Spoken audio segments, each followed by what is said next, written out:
What's good, my peeps? Welcome back to the channel. Thank you for tuning in. Now we're gonna be doing a recap of season 3, episode 3 of Power Book 2. Here we can see Lorenzo getting beat up after Kane set him up to get beat up. I don't know what is wrong with this kid. Is he power hungry or what?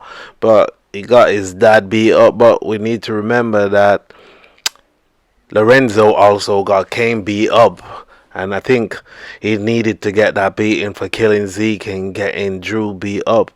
911, everyone need to be meeting up at the warehouse, because they've got duties to go to. They've got work coming in from Noma's second in command. And you know that he's always having a go at Tariq, telling him that he's gonna enjoy killing him first.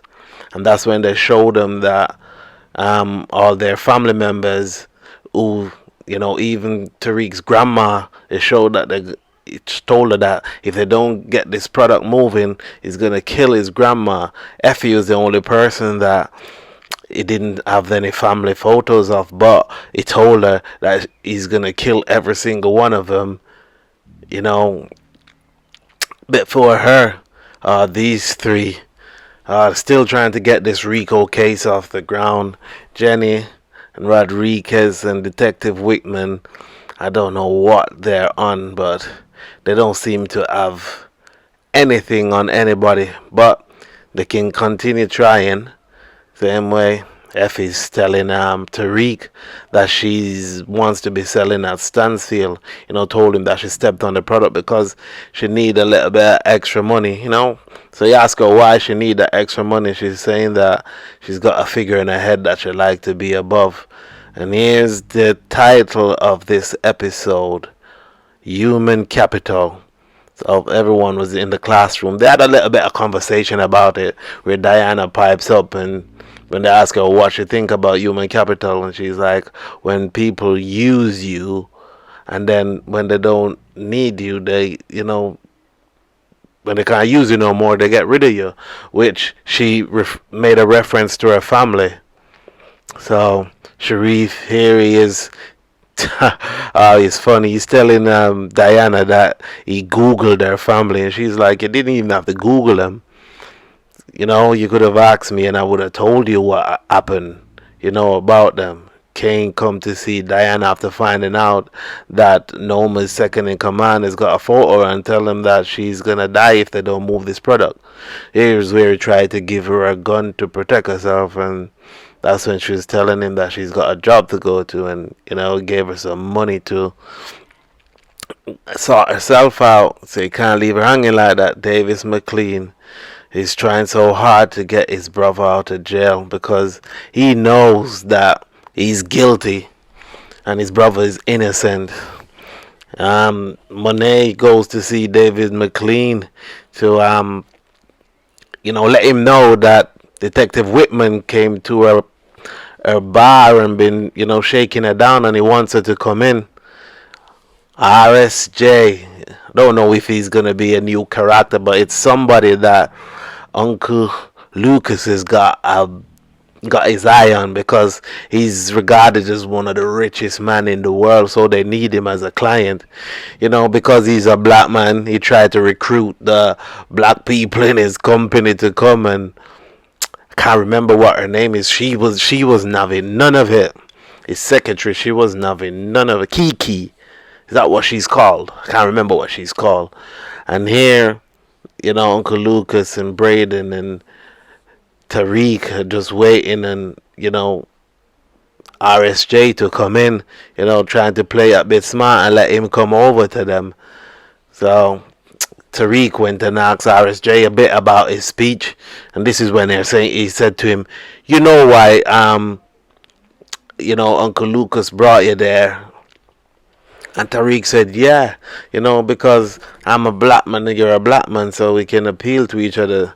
And RSJ gave Tariq, some good advice to say, make sure you use them as much as they're using you. So this is where Uncle Lucas saw some, other people that he wasted some money on, and he was telling them to get out of there. So he's teaching them the business, and Tariq look like he's learning. He's watching. So here we Monet and Davis McLean, Detective Whitman came to the office, so he can come up with some. He's obsessed with Monet, or is he just having some resent for her because of what happened to Kerry? Because I think maybe he might have been in love with Kerry. So here the guys are meeting up. So we got Braden, Tariq, Kane, and Drew meeting up here, and they're just talking about how they're moving the product. And then here Kane's telling Braden that he's gonna have to be the one to get rid of the Connect, his cousin's Connect, from Brooklyn, the Russian, because he's white. And then Tariq got a call where he had to run out of there really quick, and he had to go see Monet and Davis McLean. So this is where Monet's telling Tariq that he needs to keep his head on a swivel because, Detective Whitman, they're coming for her family, coming for all of them, and all three of them are there and didn't even realize Sachs passed and saw them. I don't know why they had that meeting there. And this is where Tariq and Effie and Braden come and letting them know that he has to go get rid of the Connect. And Tariq is saying that he'll do it, but Effie is saying no, he's got to do it. And here we go. Sachs went to go visit David's brother in jail. And this is where he kind of found out that, that David McLean was the one that committed the murder because there was something in the paperwork about the height and stuff like that. So, Tate, we knew that these two had something going on, and this is where he said to her that she was the one that broke his heart. Then they were interrupted by Jenny and Rodriguez. They are trying every single thing to, everyone who they can ruffle the feathers. Braden can't seem to pull the trigger. This is the Connect that he's supposed to be going for, and it just froze. These guys are beeping because the road is blocked, and this is where Tariq is seeing that Braden is freezing and don't think that he can do it. So Tariq steps in right here just as the Connect was pulling his gun and to shoot Braden, and Tariq had to take him out. So he saved Braden here once more. But eventually Braden's going to have to get that body that he needs to be getting. Now Tariq is getting Braden out of there because look at his face. Braden looks shook. Don't you know? There's no such thing as halfway crooks. You get what I mean? This is where he's telling Effie and Tariq when they got to the restaurant, that he just froze and don't know what happened. Here Tariq is, telling Effie about his moment, hoping that she can meet her, when all of this is over, and telling them that they're all the family that he's got at the moment. Braden's messaging Kane, saying to him, it's done, making it looking like he's the one that done it.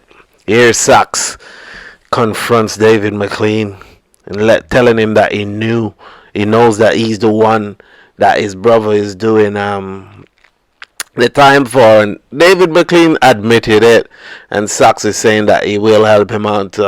Diana and Sharif getting it on, and guess who comes in at that time? Papi Lorenzo. Now Kane gave Lorenzo some extra work to do, and what did he go and do? He went and dropped it all off to Diana. Kane called Braden for a meetup. That's after he found out that Braden weren't even the one that done the Russian connect. So there he's calling in for that body. He's telling Braden, you know what, I need that body.